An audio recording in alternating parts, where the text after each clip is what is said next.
Fast forward years, and I get into this genetics business and I do this test and I see a few breaks. Now, when I say a break, what I mean by that is a mutation in some gene.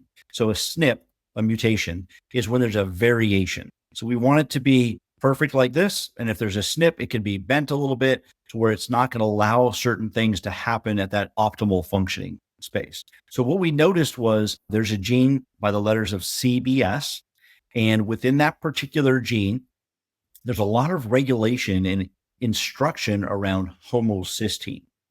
And homocysteine, audience may or may not know of this particular amino acid. So homocysteine can be very damaging to the inner aligning of veins, arteries, et cetera, putting little kind of almost scratches in it.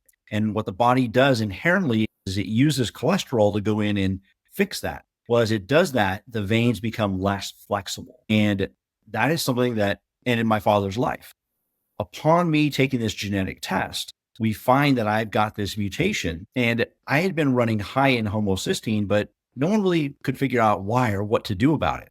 And I tried all sorts of different things from nutrition onward. There's not a whole lot in Western medicine that they do, but there's a few things that we tried. Wasn't having a whole lot of success. Then I find this CBS gene, and I wasn't having the traditional pathway under AHCY or under COMT. And my brother got tested. He had the same mutation.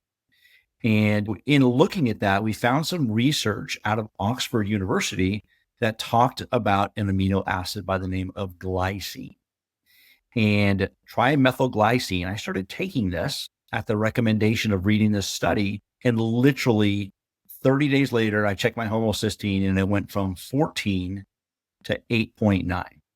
Wow. And for years, I hadn't been able to find what it was. And so it's an amazing thing that this is something that hopefully now is going to help my entire vascular system so that I can live a long, healthy life. I'm in my mid 50s. I have a young one. I have a little 2-year-old here at home. So I want to be around for a long time.